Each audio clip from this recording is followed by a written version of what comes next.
Hello dear student, welcome all of you again on my YouTube channel unboarding chemistry. तो student, आज हम आपके लिए बड़ा ही इंपॉर्टेंट टॉपिक लेकर के आए हैं, इक्विलिब्रियम। अब इक्विलिब्रियम के बारे में जो बेसिक चीजें हैं आज हम आप लोगों को बता दे रहे हैं, क्योंकि लेक्चर वाइज आपको पर डे एक लेक्चर इक्विलिब्रियम का मिलेगा। कम से कम 4 से 5 लेक्चर में केमिकल इक्विलिब्रियम पूरा हम फिनिश करेंगे। तो इसके बाद आपको कहीं और कुछ पढ़ने की आवश्यकता नहीं है, सारे कॉन्सेप्ट इसमें कवर किए जाएंगे। जैसे हम बात करने वाले हैं इक्विलिब्रियम क्यों पढ़ रहे हैं भाई, इसका क्या यूज है, क्या इसके एप्लीकेशन हैं, इक्विलिब्रियम को हम डेली लाइफ से कैसे सीख सकते हैं कनेक्ट करके, है ना। और इक्विलिब्रियम है क्या, व्हाट इज इक्विलिब्रियम। दूसरी बात, कैरेक्टरिस्टिक्स ऑफ इक्विलिब्रियम, अगर कोई रिएक्शन इक्विलिब्रियम में है तो कैसी प्रॉपर्टी शो करेगा। उसके बाद हम लोग बात करने वाले हैं कि इक्विलिब्रियम जो कि अप्लाई होता है फिजिकल और केमिकल प्रोसेस दोनों पे, तो हम कैसे पता करेंगे कौन सा प्रोसेस फिजिकल है और कौन सा प्रोसेस केमिकल है। उसके बाद हम बात करेंगे फिजिकल एंड केमिकल इक्विलिब्रियम की, और बात करेंगे कॉन्सेप्ट ऑफ केमिकल इक्विलिब्रियम की। आज के इस लेक्चर में इसको पूरा कवर किया जाएगा, ठीक है। तो चलिए हम लोग स्टार्ट करते हैं। सबसे पहला जो हमारा क्वेश्चन है भाई कि इक्विलिब्रियम पढ़ क्यों रहे हैं, इसका क्या यूज है हमारे डेली लाइफ में। तो सर पहले यही बताते हैं, यही इसी से शुरुआत करते हैं। तो ध्यान दीजिए, इक्विलिब्रियम का जैसे मान लीजिए हम पहले बता देते हैं कि इक्विलिब्रियम भाई कहाँ कहाँ यूज होता है। जैसे आप लोग देखो डेली लाइफ में मान लीजिए कि जैसे कोई फैक्ट्री है और वो बना रही है खाद, अमोनिया बना रही है, जो कि N2+H2 आपस में रिएक्ट करते हैं, आप जान रहे हो, तो अमोनिया बनता है NH3। बैलेंस कर देते हैं इस रिएक्शन को, तो ये 2NH3 होता है और ये 3H2, ठीक है ना। अब अगर हम बना रहे हैं तो हमको चाहिए नाइट्रोजन और हाइड्रोजन। हमें इक्विलिब्रियम ए बताते हैं भाई, इक्विलिब्रियम जो हमें है उससे हम ये कर सकते हैं कि इसके यील्ड को बढ़ा सकते हैं, इसके यील्ड को बढ़ा सकते हैं कि इसके कंसंट्रेशन में या टेम्परेचर प्रेशर में ही कुछ चेंज करके कंपनी इसके प्रोडक्शन को जल्दी से बढ़ा सकती है। और ये कहाँ से हमें मिलेगा, इक्विलिब्रियम का अगर हमें नॉलेज नहीं है तो हम कम फैक्ट्री का ज्यादा खर्चा हो जाएगा, ठीक है। तो पहली बात तो ये है कि हम प्रोडक्ट के यील्ड को बढ़ा सकते हैं टेम्परेचर और प्रेशर को चेंज करके, या इनके कंसंट्रेशन को चेंज करके, यानी जो प्रोडक्ट हमारी कंपनियां बना रही हैं उनको हम उसके यील्ड को हम बढ़ा सकते हैं, ठीक है। तो पहली बात यहाँ पे इंपॉर्टेंट है। इक्विलिब्रियम दूसरी चीज बताता है कि किस रिएक्शन में या किस सिचुएशन में रिएक्शन ज्यादा कंफर्टेबल है ना, कि किस में हमें ज्यादा कम खर्च लगेगा, कैसे ये प्रोडक्ट हम ज्यादा बना सकते हैं कम खर्चे में, है ना। इसके कंसंट्रेशन क्या टेम्परेचर प्रेशर में चेंज कर दें, कंसंट्रेशन में क्या चेंज कर दें कि हमारा प्रोडक्ट यील्ड बढ़ जाए, या डायरेक्शन बताता है हमें कि किस डायरेक्शन में ये रिएक्शन जा रही है ना, या कैसे प्रोडक्ट के यील्डिंग को बढ़ा सकते हैं। बात देखिए ध्यान से, इन सबको हम डिस्कस करते हैं। पहले वाले क्वेश्चन का जवाब दे लेते हैं, ध्यान लीजिए। अब बात करते हैं दूसरी चीज, देखो ध्यान से, जैसे मान लो रिएक्शन होगा या नहीं, कोई रिएक्शन होगा या नहीं, ये कौन सी बताता है भाई हमें, ये कौन बताता है, थर्मोडायनेमिक्स। क्या कौन बताता है, केमिस्ट्री की वो ब्रांच जो ये बताता है फिजिबिलिटी ऑफ रिएक्शन, कोई रिएक्शन प्रोसीड करेगा या नहीं होगा, स्पॉन्टेनियस होगा कि नॉन स्पॉन्टेनियस होगा, कि इक्विलिब्रियम में होगा, ये कौन बताता है भाई, ये हमें बताता है थर्मोडायनेमिक्स। कौन बताता है, थर्मोडायनेमिक्स। अच्छा, किस स्पीड से होगा, स्पीड या रेट ऑफ रिएक्शन, ये कौन बताता है, केमिकल काइनेटिक्स। कौन बताता है, केमिकल काइनेटिक्स, ठीक है ना। The branch of chemistry in which deals study about speed of reaction या rate of reaction, this is called chemical kinetics, है ना। और ध्यान दीजिए कि प्रोडक्ट कितना बनेगा, कितना रिएक्टेंट प्रोडक्ट में कन्वर्ट होगा, यानी एक्सटेंट ऑफ रिएक्शन कौन बताता है हमें भाई, एक्सटेंट ऑफ रिएक्शन हमें बताता है केमिकल इक्विलिब्रियम। कौन बताता है, केमिकल इक्विलिब्रियम, ठीक है ना। तो हम क्यों पढ़ रहे हैं, क्यों पढ़ रहे हैं भाई, अब आपको शायद क्लियर हो गया होगा कि मान लीजिए अगर हमें कोई प्रोडक्ट बनाना है, तो उसके कोई फैक्ट्री मान लीजिए अमोनिया बना रही है खाद के लिए, तो अब ऐसे ही अगर बना रहे हो कि नाइट्रोजन हाइड्रोजन को मिला करके अमोनिया बनाया जा रहा है, तो खर्च ज्यादा लगेगा। इसके टेम्परेचर प्रेशर में हम चेंज, अगर इक्विलिब्रियम का कॉन्सेप्ट कोई जानता है ना, तो टेम्परेचर प्रेशर में चेंज करके इसके प्रोडक्ट की यील्डिंग को बढ़ा सकता है। दूसरी डायरेक्शन बता सकता है कि रिएक्शन किस डायरेक्शन में जा रही है, या मान लीजिए हमें इससे ये बनाना है तो इसमें क्या चेंजेस करने हैं कि ये बन जाए। अमोनिया अगर हमारे पास हो तो नाइट्रोजन हाइड्रोजन कैसे बन सकता है। तो बिना इक्विलिब्रियम कॉन्सेप्ट के नॉलेज की ये चीजें नहीं हो सकती है ना। कंपनी का खर्च बचाया जा सकता है, इसलिए इक्विलिब्रियम का कॉन्सेप्ट जानना जरूरी है। डायरेक्शन ऑफ रिएक्शन बताता है। दूसरा, कोई रिएक्शन हो रहा है तो कितना प्रोडक्ट बन रहा है। दूसरी चीज आप ध्यान दीजिए कि अगर किसी भी रिएक्शन का इक्विलिब्रियम कांस्टेंट ज्यादा है, तो इसका मतलब उसकी प्रोडक्ट ज्यादा बन रहा है, उसका प्रोडक्ट क्या बन रहा है, प्रोडक्ट ज्यादा बन रहा है, यानी रेट ऑफ फॉरवर्ड रिएक्शन जो है उसका ज्यादा है, ठीक है ना। तो ये बात होती है, ये हमारे बारे में था इक्विलिब्रियम हम क्यों पढ़ रहे हैं, इसका यूज क्या है, ठीक है। इस क्वेश्चन का जवाब आप आई होप आप समझ गए होंगे।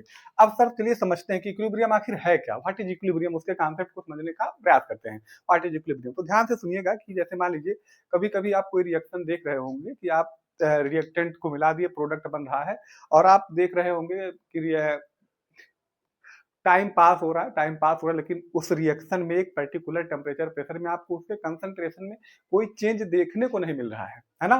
तो आप कह सकते हैं कि वो रिएक्शन इक्विलिब्रियम में है। यानी जैसे जैसे टाइम पास हो रहा है उसके कंसंट्रेशन में, उसकी प्रॉपर्टी में आपको कोई ऑब्जर्वेबल चेंज नहीं देखने को मिल रहा है, तो आप ये कह सकते हैं कि रिएक्शन इक्विलिब्रियम में है। चलिए हम डेली लाइफ से इस बात को समझते हैं। तो चलिए बात करते हैं, ध्यान दीजिए कि जैसे मान लीजिए आप ट्रेडमिल पर दौड़ रहे हैं, आप ट्रेडमिल पर दौड़ रहे, एक्सरसाइज वाली जो ट्रेडमिल आती है उस पर दौड़ रहे हैं, तो आप दौड़ तो रहे हैं, प्रोसेस तो कर रहे हैं, लेकिन पोजीशन आपकी चेंज हो रही है नहीं। यानी बाहर से कोई देखेगा तो आप जहां थे वहीं के वहीं हैं, लेकिन चेंज हो रहा, आप तो प्रोसेस कर रहे, प्रक्रिया हो रही है, लेकिन ऑब्जर्वेबल चेंज कुछ नहीं हो रहा है, तो आप कह सकते हैं कि उस समय आप इक्विलिब्रियम में है ना? इक्विलिब्रियम को आप इसी से समझ सकते हैं कि प्रोसेस हो रहा है, रिएक्टेंट प्रोडक्ट में भी कन्वर्ट हो रहा है और प्रोडक्ट रिएक्टेंट में भी कन्वर्ट हो रहा है, लेकिन सब कुछ आपको बाहर से देखने को मिल रहा है कि भाई सब कुछ स्टैटिक है, स्थिर है सब कुछ, लेकिन ऐसा नहीं है। इक्विलिब्रियम का नेचर डायनेमिक है। इक्विलिब्रियम का नेचर कैसा है? डायनेमिक है। जैसे कि आप ट्रेडमिल पे दौड़ तो रहे हो ना, प्रोसेस तो कर रहे हो, यानी कुछ रिएक्टेंट प्रोडक्ट में भी कन्वर्ट हो रहा है, प्रोडक्ट रिएक्टेंट में भी कन्वर्ट हो, लेकिन ऑब्जर्वेबल वो नहीं है। तो इस प्रकार से आप इक्विलिब्रियम के कॉन्सेप्ट को समझ सकते हैं, है ना? दूसरा तरीका मैं आपको बता दूं कि जैसे आप ये समझिए कि आपने एक डग रखा है नल के नीचे, हैंड पाइप्स के नीचे, तो आप पानी चला रहे हो, पानी चला रहे हो, तो जब मान लीजिए वो पूरा टब आपका पूरा जब भर जाएगा पानी से, टब जो है पूरा पानी से भर जा रहा है, उसके बाद भी आप नल चला रहे हो, लेकिन आपको क्या देखने को मिलेगा? जब भर गया है टब, तब आप पानी चला रहे हो तो उस टब से पानी बाहर जा रहा है, टब से पानी बाहर जा रहा है, यानी पानी जा रहा है टब में, टब से बाहर चला जा रहा है। आपको टब के पानी में कोई ऑब्जर्वेबल चेंज देखने को नहीं मिला, लेकिन प्रोसेस तो हो रहा है ना, पानी जा रहा है, पानी फिर टब से बाहर निकल रहा है, और लेकिन टब के पानी के कंसंट्रेशन में कोई चेंज आपको देखने को नहीं मिल रहा है। इसको कह सकते हैं कह सकते हैं कि जो इक्विलिब्रियम का नेचर है वो डायनेमिक है, देखने में आपको सब कुछ स्टैटिक लग रहा है, ठीक है ना? दूसरी चीज, दूसरा एग्जाम्पल मैं आपको एक और डेली लाइफ का एग्जाम्पल बता देता हूँ कि जैसे मान लीजिए आपने 100 ml वाटर ले लिया है, 100 ml वाटर ले लिया और उसमें आप शुगर डिजॉल्व कर रहे हो एक पर्टिकुलर रूम टेम्परेचर पे, टेम्परेचर आपको चेंज नहीं करना है ना, और आप उसमें शुगर जब डिजॉल्व कर रहे हो तो शुगर डिजॉल्व करो, डिजॉल्व करो, डिजॉल्व होता चला जाएगा। एक पर्टिकुलर स्टेज पर क्या होगा कि जब आप शुगर डिजॉल्व करोगे तो वैसे का वैसा रह जाएगा, यानी सोल्यूशन आपका कैसा हो जाएगा? सेचुरेटेड। अब और सल्यूट उसमें डिजॉल्व नहीं हो रहा है और शुगर के मालिक्यूल उसमें डिजॉल्व नहीं हो पा रहे हैं, और उस स्टेज में जब आप और पार्टिकल डाल दे रहे हो तो होता क्या है? ध्यान से मेरी बात सुनिएगा। उसमें होता क्या है कि जो सॉल्यूशन है और जो शुगर, सॉलिड और सॉल्यूशन के बीच में इक्विलिब्रियम हो जाता है। आप डाल रहे हो तो कुछ जो है शुगर के मॉलिक्यूल डिजॉल्व हो रहे हैं, है ना? शुगर के मॉलिक्यूल डिजॉल्व हो रहे हैं, और कुछ जो सॉल्यूशन है वो डिपॉजिट हो जा रहा है नीचे जा करके आपको प्रेसिपिटेट के रूप में, है ना? यानी हो क्या रहा है कि कुछ प्रेसिपिटेट, यानी जो आप बाहर से डाल रहे हो वो डिजॉल्व भी हो रहे हैं और सॉल्यूशन फिर सॉलिडिफाई भी हो रहा है, यानी हो दोनों रहा, लेकिन आपको देखने को चेंजेज में कुछ ऑब्जर्वेबल चेंज देखने को नहीं मिल रहा है, तो इससे आप कह सकते हैं कि रिएक्शन इक्विलिब्रियम में है। तो आई होप आप इक्विलिब्रियम को समझ चुके होंगे। तो अगर आपको डिफिनेशन देना हो कि व्हाट इज इक्विलिब्रियम, तो इक्विलिब्रियम क्या है भाई? कि इक्विलिब्रियम पे कोई ऑब्जर्वेबल चेंज हमें देखने को नहीं मिलता है ना? इक्विलिब्रियम, तो equilibrium represent the state of a process in which the property like temperature, pressure, concentration of the system do not show any change with the passage of time। तो अब ध्यान दीजिए, इक्विलिब्रियम केवल फिजिकल प्रोसेस के लिए नहीं apply होता है, इक्विलिब्रियम दोनों के लिए अप्लाई होता है, फिजिकल और केमिकल प्रोसेस के लिए। जैसे मान लीजिए ice and water, ice and water कैसा चेंज है भाई? फिजिकल चेंज है। अभी मैं आपको बताऊंगा कि फिजिकल और केमिकल चेंज आप कैसे आइडेंटिफाई करोगे। तो ध्यान दीजिए, आइस और वाटर 0 डिग्री सेल्सियस में इक्विलिब्रियम में होते हैं, फिजिकल इक्विलिब्रियम में, है ना? तो यानी क्या आप कह सकते हो कि आइस वाटर में कन्वर्ट हो रहा है और वाटर आइस में कन्वर्ट हो रहा है, लेकिन आपको देखने को कोई ऑब्जर्वेबल चेंज देखने को आपको इनके टेम्परेचर, प्रेशर और कंसंट्रेशन में चेंज देखने को आपको नहीं मिल रहा है, तो इसका मतलब ये इक्विलिब्रियम में है। तो what is equilibrium? Equilibrium represent the state of a process in which the property like temperature, pressure, concentration of the system do not show any change with the passage of time. Okay, तो यानी time के साथ आपको उसमें कोई change देखने को नहीं मिलेगा। दूसरी चीज ध्यान दीजिए कि मान लीजिए जब रेट ऑफ फॉरवर्ड रिएक्शन, जैसे आगे की तरफ जा रहे हैं तो हम कहते हैं फॉरवर्ड रिएक्शन, और पीछे की तरफ आ रहा है तो उसको क्या कहते हैं? बैकवर्ड रिएक्शन, है ना? ये फॉरवर्ड रिएक्शन था, फॉरवर्ड, और यह बैकवर्ड। तो जब रेट ऑफ फॉरवर्ड रिएक्शन और बैकवर्ड रिएक्शन दोनों का रेट इक्वल हो जाए तो उसको हम कहते हैं कि रिएक्शन इक्विलिब्रियम में है। किसमें है? रिएक्शन इक्विलिब्रियम में है। तो आई होप इससे ज्यादा आपको इक्विलिब्रियम के बारे में जानने की कोई जरूरत है। इक्विलिब्रियम का नेचर कैसा होता है भाई? डायनेमिक होता है। किस पे अप्लाई होता है? फिजिकल प्रोसेस पे भी अप्लाई होता है और केमिकल प्रोसेस पे भी अप्लाई होता है। तो बता दिया है कि इक्विलिब्रियम क्यों पढ़ रहे हैं, इसका एप्लीकेशन क्या है, और व्हाट इज इक्विलिब्रियम, इक्विलिब्रियम की डिफिनेशन भी हम लोगों ने देख ली है ना। इक्विलिब्रियम का नेचर कैसा होता है, डायनेमिक नेचर का होता है। और मैंने आपको बताया था कि equilibrium both physical and chemical changes, physical and chemical process दोनों पर अप्लाई होता है। अब हम बात कर लेते हैं सर कैसे पहचाने कि कौन सा चेंज फिजिकल है और कौन सा चेंज केमिकल चेंज है ना। तो आज के बाद आपको ये सब में कोई कंफ्यूजन नहीं रहेगा कि फिजिकल चेंज क्या है, केमिकल चेंज क्या है। तो चलो हम ध्यान से बात करते हैं। ध्यान दीजिए, कोई नया सब्सटेंस नहीं बन रहा है। अगर कोई नया सब्सटेंस नहीं बन रहा है, बस यही बात आप रखिए कि no any new substance are found. अगर चेंज करने के बाद कोई नया सब्सटेंस नहीं बन रहा है तो उसको हम कहते हैं फिजिकल चेंज। और अगर कहीं पे नया सब्सटेंस बन रहा है तो उसको हम कह रहे हैं केमिकल चेंज। और ये रिवर्सिबल होता है, यानी कि जो सब्सटेंस आपने बनाया उससे फिर से आप ये सब्सटेंस बना सकते हो, पुराना वाला सब्सटेंस, उसको कहेंगे फिजिकल चेंज। यानी जो नया सब्सटेंस बना है उससे अगर आप फिर से वही ओल्ड वाला सब्सटेंस नहीं बना पा रहे हो, उस चेंज को कहते हैं इरिवर्सिबल चेंज। और इस प्रकार के चेंज को हम कहते हैं केमिकल चेंज। कौन सा चेंज कहते हैं, केमिकल चेंज। अब जैसे ध्यान दीजिए, इसमें क्या चेंज होता है, फिजिकल चेंज में साइज चेंज होगी, शेप चेंज होगा और स्टेट चेंज हो सकता है ना, स्टेट चेंज होगा। तो इसको केवल इतने में अगर चेंजेस आपको देखने को मिल रहा है तो उसको कहते हैं फिजिकल चेंज। अब चलिए एग्जाम्पल से सुनते, डेली लाइफ से एग्जाम्पल। जैसे मान लीजिए मैंने एक पेज लिया है ना, जैसे मान लीजिए मैंने एक ये वाला पेज लिया,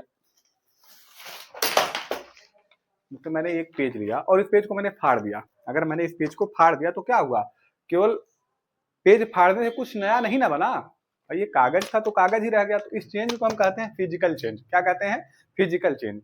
अब जैसे ध्यान दो कि मैंने चीनी को पानी में डिजॉल्व किया, चीनी को मैंने शुगर को डिजॉल्व किया वाटर में, तो शुगर डिजॉल्व हो गया वाटर में, वो भी लिक्विड बन गया। तो कोई न्यू सब्सटेंस नहीं बना, केवल शुगर का स्टेट चेंज हुआ है ना। क्रिस्टलाइज करके आप फिर से शुगर फाइंड आउट कर सकते हो। तो यार इस चेंज को हम कहते हैं फिजिकल चेंज, जो कि रिवर्सिबल होता है, ठीक है ना। तो जैसे मान लीजिए हमने लोहा लिया, लोहे की कील जो आती है और उसको मोड़ दिया, तो मैंने केवल फिजिकल चेंज किया है भाई, उसके साइज शेप में ही केवल मैंने चेंज किया, फिर से मैं उसको ऐसे सीधा कर सकता हूँ। तो इस प्रकार के चेंज को कहते हैं फिजिकल चेंज। अब देखो जैसे मैंने ये कागज लिया और इस कागज को जला दिया, तो जो जलाने पे जो बना प्रोडक्ट, कुछ तो इसमें से गैस निकल जाएंगे, कुछ राख बनेगी, तो क्या उससे मैं फिर यही कागज बना सकता हूँ, नहीं। तो कौन सा चेंज है, केमिकल चेंज है। एक इसमें क्या चेंज आपको देखने को मिलेगा, कोई नया सब्सटेंस बनेगा, ये चेंज इरिवर्सिबल नेचर का होगा। इसमें जैसे ध्यान दीजिए, आप पहचानेंगे कैसे कि कब चेंजेस केमिकल हो रहे हैं, उसको पहचानने के जो तरीके, जैसे मान लीजिए आप जब उसमें चेंज करोगे तो उसमें स्मेल आ रही होगी, क्या आ रही, या तो स्मेल आ रहा हो, या तो टेम्परेचर चेंज हो जा रहा हो, क्या हो जा रहा हो, टेम्परेचर चेंज हो, या तो गैस निकल रही हो, है ना। जैसे कि आप कैल्शियम कार्बोनेट को वाटर में डालोगे तो आपको बुलबुला देखने को मिलेगा, है ना। या फिर मान लीजिए कि टोटली उसका पूरा कलर चेंज हो जाए, जैसे मान लिया हमने लोहा रख दिया है तो कुछ दिन बाद आपको ग्रेइश भूरा दिखने लगेगा। तो क्या हो रहा है, रस्टिंग हो रही है, उसकी रस्टिंग हो रही है, कोरोजन हो रहा है, तो उसका कलर चेंज हो गया। कैसा चेंज है, केमिकल चेंज है। कैसा चेंज है, टोटली कलर चेंज हो रहा है, उसको हम कह रहे हैं केमिकल चेंज, है ना। अब एक बार जंग लग गई तो पुराना वही लोहा वैसे हमें नहीं मिल पाएगा, है ना, उसमें कुछ लॉसेज आपको देखने को मिल जाएंगे। तो इस प्रकार के चेंज को हम कहते हैं केमिकल चेंज, जिसको रिवर्स नहीं किया जा सकता, इरिवर्सिबल नेचर के होते हैं। अब एक एग्जांपल मैं आपको ऐसा बता दूं जिसमें दोनों चेंज हो रहे हैं, फिजिकल चेंज भी और केमिकल चेंज भी। तो बड़ा इंपॉर्टेंट एग्जांपल, जैसे अगर आपसे मैं पूछूं सर मोमबत्ती का पिघलना क्या होता है, तो काफी लोगों का आंसर आता है कि सर मोमबत्ती एक बार जब मेल्ट हो जाती है, जो वैक्स होता है एक बार मेल्ट हो जाएगा, मोमबत्ती की मैं बात कर रहा हूँ, कि तो क्या होगा कि वो लिक्विड में चेंज होगा, फिर से हम उसको सॉलिडिफाई करके मोमबत्ती बना सकते हैं। लेकिन ध्यान से सुनो भाई, जो मोमबत्ती में जो धागा होता है ना, तो ठीक है तुम उसके स्टेट चेंज हो गए उसको फिर से बना सकते हो सॉलिडिफाई करके, लेकिन जो धागा जल गया है, क्या उस धागे को फिर तुम बना पाओगे, फिर वैसे की वैसी मोमबत्ती बना पाओगे, नहीं। तो धागे का जो जलना है उसमें वो केमिकल चेंज है, और जो वैक्स का मेल्टिंग करना है उस मोम में, उसको हम कहते हैं फिजिकल चेंज, ठीक है। तो आई होप अब आप फिजिकल चेंज और केमिकल चेंज में कंफ्यूज नहीं होंगे। अगर इक्विलिब्रियम अप्लाई होता है फिजिकल प्रोसेस में तो उसको हम कहते हैं फिजिकल इक्विलिब्रिया, और अगर केमिकल प्रोसेस में अप्लाई होता है तो उसको हम कहते हैं केमिकल इक्विलिब्रिया, है ना। तो हम बात करेंगे इक्विलिब्रियम एट फिजिकल इक्विलिब्रियम और केमिकल इक्विलिब्रियम के बारे में, ठीक है। तो चलिए बात करते हैं इक्विलिब्रियम इन फिजिकल प्रोसेस। तो फिजिकल चेंज की बात हमने आपको बता दिया है कि अगर चेंज करने के बाद कोई नया सब्सटेंस नहीं बन रहा है तो उसको हम कहते हैं फिजिकल चेंज, जिसको रिवर्स भी किया जा सकता है। इसमें केवल शेप, साइज या स्टेट ही केवल आपको चेंज देखने को मिलेंगे, है ना। तो ध्यान दीजिए, अब हम बात करते हैं इक्विलिब्रियम इन फिजिकल प्रोसेस। अगर एट इक्विलिब्रियम पर फॉरवर्ड और बैकवर्ड डायरेक्शन में दोनों में केवल फिजिकल चेंज हो रहा है तो उसको कहते हैं फिजिकल इक्विलिब्रियम, और अगर केमिकल चेंज एट इक्विलिब्रियम पे हो रहा है तो उसको हम कहते हैं केमिकल इक्विलिब्रियम। एक होता है इक्विलिब्रियम मिक्सचर, तो mixture of reactant and product, the mixture of reactant and product at equilibrium is called equilibrium mixture, है ना। तो अगर आपसे कोई पूछता है कि what is equilibrium mixture, what is equilibrium mixture, what is equilibrium mixture, तो जैसे मान लीजिए हमने बात किया कि भाई ए और बी ये मिल करके बना रहे हैं सी, है ना। तो सी भी ए और बी में चेंज हो रहा है, तो इक्विलिब्रियम पर ए और बी और सी के मिक्सचर को हम क्या कहते हैं, इक्विलिब्रियम मिक्सचर। अब अभी एक बच्चा बोल रहा है कि सर जैसे कि आप पढ़ाते टाइम डांटते हैं ना, और डांटने के बाद हम लोग डांट सुन लिए और हम लोगों में कोई चेंज नहीं हुआ, हम जैसे थे वैसे के वैसे रह गए, तो क्या ये भी फिजिकल चेंज है? हाँ, तो ऐसे ही समझो भाई, ये भी फिजिकल चेंज है ना। अब लेकिन देखो इसमें शेप साइज कुछ कुछ भी चेंज नहीं हुआ, जैसे कहते हो तुम वैसे के वैसे, तो कोई चेंज ही नहीं हुआ, तो कैसे कह देंगे फिजिकल चेंज, है ना। क्या तुम सॉलिड से लिक्विड हो गए, या तुम पहले ऐसे थे ऐसे हो गए, ऐसा कुछ नहीं हुआ, नहीं तो कैसे फिजिकल चेंज, इसमें कोई चेंज नहीं हुआ। हाँ, अगर तुम कुछ चेंज कर लेते तो हम बात करते कि वो किस प्रकार का वो चेंज है ना। तो चलो अब बात कर लेते हैं इक्विलिब्रियम इन फिजिकल प्रोसेस। क्या बात करते हैं, इक्विलिब्रियम इन फिजिकल प्रोसेस। तो ध्यान दो कितने प्रकार के हमको देखना है। तो जैसे सॉलिड कन्वर्ट होता है लिक्विड में, हम सॉलिड कन्वर्ट हो रहा है लिक्विड में, ये भी कैसा चेंज है, फिजिकल चेंज। जैसे कि मान लीजिए आप कर रहे हो मेल्टिंग ऑफ आइस, तो ध्यान दीजिए कि एक टाइम पे ऐसा आता है कि जैसे आपने इस, इसको कराना है क्लोज कंटेनर में, आपने सॉलिड ले लिया और लिक्विड ले लिया, है ना। सॉलिड और लिक्विड आप ले लिए हो, तो मान लीजिए आपने आइस ले लिया है ना। वाटर में आपने आइस को डिप कर दिया, वाटर में आइस को आपने डिप कर दिया, तो कुछ देर बाद आप देखोगे क्या कि आइस चेंज हो रहा है वाटर में और वाटर चेंज हो रहा है आइस में, लेकिन बाहर से देखने को आपको कुछ मिलेगा नहीं, है ना। कुछ देखने को आपको नहीं मिलेगा, यानी उस पे उस कह सकते हैं कि ये इक्विलिब्रियम में किस टेम्परेचर पे ऐसा होता है भाई, 0 डिग्री सेल्सियस पे, जो मेल्टिंग पॉइंट है आइस का, 0 डिग्री सेल्सियस से आप ज्यादा जाओगे तो मेल्ट होकर के वाटर में चेंज हो जाएगा, और 0 डिग्री सेल्सियस से कम जाओगे तो वाटर किस में चेंज हो जाएगा, आइस में। तो जब इसका इसको हम क्या कहते हैं भाई, जैसे आइस कन्वर्ट हो रहा है वाटर में, तो उसको कहते हैं मेल्टिंग। क्या कहते हैं, मेल्टिंग। और वाटर कन्वर्ट हो रहा है आइस में, तो उसको हम क्या कहते हैं, फ्रीजिंग। तो जब rate of melting of ice और rate of freezing of water, freezing of water, ये दोनों इक्वल हो जाए, तो आप समझ लेना कि अब ये आइस और वाटर किसमें है, इक्विलिब्रियम में। किसमें है, इक्विलिब्रियम में है। तो ये एक एग्जांपल है ना। तो आइस और वाटर एटमॉस्फेरिक प्रेशर पे आफ्टर सम टाइम आपको देखने को क्या मिलेगा, अगर टेम्परेचर कांस्टेंट है तो आपको ये इक्विलिब्रियम में देखने को मिलेंगे। कुछ टाइम बाद इनके कंसंट्रेशन में आपको कोई चेंज, ऑब्जर्वेबल चेंज नहीं देखने को मिलेगा, लेकिन हाँ ये प्रोसेस चल रहा होगा, स्टैटिक नहीं होगा। कैसा होगा, डायनेमिक होगा। इक्विलिब्रियम का नेचर कैसा होता है, डायनेमिक, यानी कुछ आइस वाटर में कन्वर्ट हो रहे हैं और वाटर आइस में भी कन्वर्ट हो रहा है, प्रोसेस हो रहा है। बात समझ में आया। जैसे मैंने टब वाला एग्जांपल आपको दिया था। जैसे अब देखो ध्यान से, लिक्विड अगर गैस में कन्वर्ट हो गया, अगर लिक्विड गैस में कन्वर्ट हो गया, तो इस प्रोसेस को हम क्या कहते हैं, वेपराइजेशन। क्या कहते हैं भाई, वेपराइजेशन। और गैस अगर लिक्विड में चेंज हो रहा है तो उसको हम क्या कहते हैं, कंडेंसेशन। क्या कहते हैं, कंडेंसेशन। तो जब रेट ऑफ वेपराइजेशन और रेट ऑफ कंडेंसेशन इक्वल हो जाए, तो उसको हम क्या कहते हैं कि भाई ये इक्विलिब्रियम में है। जैसे आपने मान लीजिए आप एक क्लोज कंटेनर ले रहे हो, तो आप नीचे से जब उसको गर्म कर रहे हो उसमें वाटर लेकर के, तो वाटर किसमें वेपराइज हो रहा है, वेपर में। और हाँ, अगर मैं आपसे पूछूं कि वेपर और गैस में क्या डिफरेंस है, तो बता पाएंगे। तो वेपर गैस में अगर आप डिफरेंस नहीं जानते हो, तो मैं आपको बता देता हूँ आज वेपर और गैस में क्या डिफरेंस है, वेपर और गैस में। तो ध्यान दो भाई, गैस एक नेचुरली अकरिंग स्टेट है। जैसे मान लीजिए वाटर, मान लीजिए कार्बन डाइऑक्साइड, अमोनिया, ये सब जो गैस हैं जो नेचुरली पाई जाती हैं, hydrogen gas, oxygen gas, nitrogen gas, ये नेचुरली अगर वो गैसेस स्टेट में, तो उसको हम कहते हैं गैस। लेकिन मान लीजिए कोई लिक्विड था, उसको आपने हीट कर दिया और वह गैस स्टेट में चेंज हो गया, तो उसको हम कहेंगे वेपर। क्या कहेंगे, वेपर, है ना। कि वेपर क्या हो गया भाई, वो नेचुरली तो लिक्विड में था, लेकिन आपने हीट करके उसको गैस में चेंज किया, तो उसको कहेंगे वेपर। और जो नेचुरली गैस में पाया जाता है उसको कहेंगे गैस।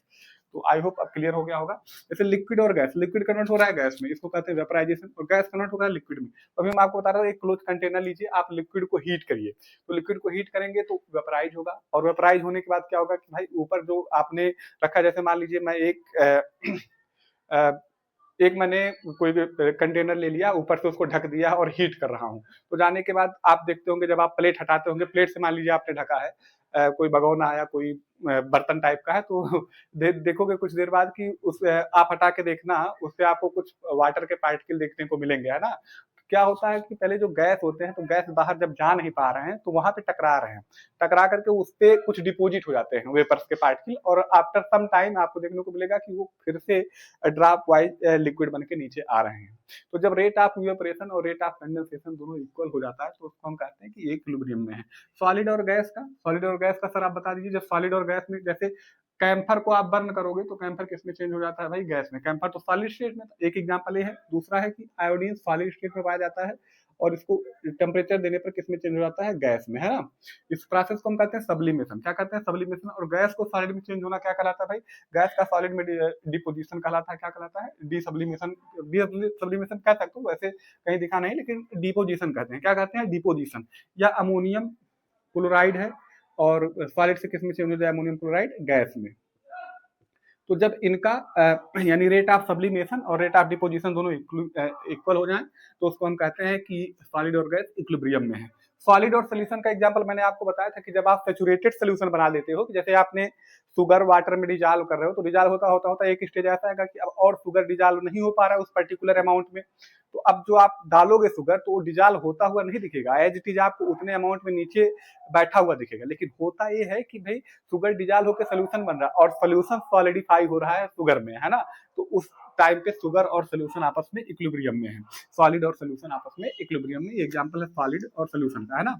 अब बात करते हैं गैस और सोल्यूशन का। तो भाई जो आप पीते हो ना कोल्ड ड्रिंक, जो कोल्ड ड्रिंक पीते हो उसमें वाटर में गैस ही डिजॉल्व किए गए हैं, है ना। तो अब ऐसा स्टेज हो जाए कि जब जो आप गैस डिजॉल्व किए हो उस सोल्यूशन में, उसका रेट, है ना, उसका रेट कि जो गैस डिजॉल्व हो रहा है सोल्यूशन में चेंज हो रहा है, लिक्विड में चेंज हो रहा है, और लिक्विड फिर गैस में चेंज हो रहा है, जब दोनों का रेट इक्वल हो जाए तो हम कहेंगे गैस और सोल्यूशन आपस में इक्विलिब्रियम में है।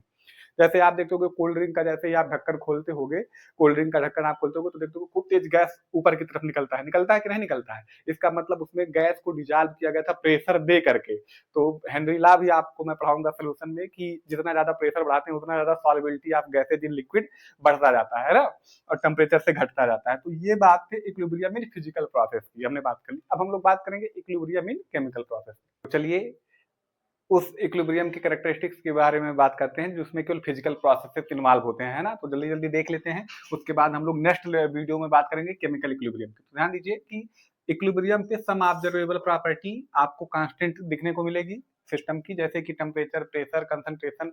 टाइम पास होगा लेकिन उसमें कोई चेंज आपको देखने को नहीं मिलेगा। तो at equilibrium some observable property of the system constant, है ना। इक्विलिब्रियम डायनेमिक नेचर का होता है, लेकिन देखने में कैसा लगता है, स्टेबल है। कैसा है, जैसे आप ट्रेडमिल पे दौड़ रहे हो, आप स्टेबल हो, लेकिन प्रोसेस तो आप कर रहे हो ना, तो ये डायनेमिक नेचर का है लेकिन स्टेबल होता है ना। इक्विलिब्रियम में जो फिजिकल प्रोसेस में इन्वॉल्व हो रहा है केमिकल प्रोसेस में, उसमें भी डायनेमिक नेचर ही होता है। तो डायनेमिक नेचर बट स्टेबल, है ना। इक्विलिब्रियम पे the concentration of different substance become constant at constant temperature, है ना। तो इक्विलिब्रियम पे कई सारे ऐसे सब्सटेंस होते हैं जिनका कंसंट्रेशन आपको कांस्टेंट देखने को मिलेगा जब टेम्परेचर कांस्टेंट होगा। ध्यान दीजिए इसको, कार्बन डाइऑक्साइड गैस जो है वाटर में डिसॉल्व होकर के कार्बन डाइऑक्साइड एक्वस सॉल्यूशन बना रही है, तो उसके concentration of carbon dioxide gas equilibrium पे, और कार्बन डाइऑक्साइड सॉल्यूशन का जो एक्वस सॉल्यूशन है, उन दोनों का कंसंट्रेशन क्या होता है, कांस्टेंट। तो इन दोनों का रेशियो भी क्या आता है, एक कांस्टेंट आता है जिसको हम कहते हैं इक्विलिब्रियम कांस्टेंट। क्या कहते हैं, इक्विलिब्रियम कांस्टेंट। जैसे मान लीजिए मैं उसको कह रहा हूँ केसी, इक्विलिब्रियम कांस्टेंट। अब जितना ज्यादा इक्विलिब्रियम कांस्टेंट की वैल्यू होगी ना, उतना ज्यादा डिसोल्यूशन होगा कार्बन डाइऑक्साइड गैस का वाटर में, यानी उतना ज्यादा carbon dioxide gas aqueous solution में ज्यादा मिक्स होती चली जाएगी। Dissolution of carbon dioxide gas उतना ज्यादा होगा जितना ज्यादा इक्विलिब्रियम कांस्टेंट की वैल्यू होगी, ठीक है ना। तो आई होप अब आपको फिजिकल प्रोसेस में, फिजिकल चेंज, केमिकल चेंज में इक्विलिब्रियम कांस्टेंट क्या है, इक्विलिब्रियम क्या है, इक्विलिब्रियम मिक्सचर क्या है, इक्विलिब्रियम हम क्यों पढ़ रहे हैं, इसमें कोई डाउट नहीं रह गया होगा। अगर आपको यह वीडियो पसंद आया होगा तो आप चैनल को लाइक करिए, शेयर करिए, सब्सक्राइब करिए, और ऐसे ही बने रहिए। अगला ही वीडियो जल्द ही आपके लिए हम लेकर के आने वाले हैं, जो कि ऐसे ही आसान भाषा में आपके लिए मैं सारे कॉन्सेप्ट को इजीली एक्सप्लेन करूंगा, है ना। तो अपना एक रिव्यू भी कमेंट में लिख के जरूर जाइएगा। Thanks for watching.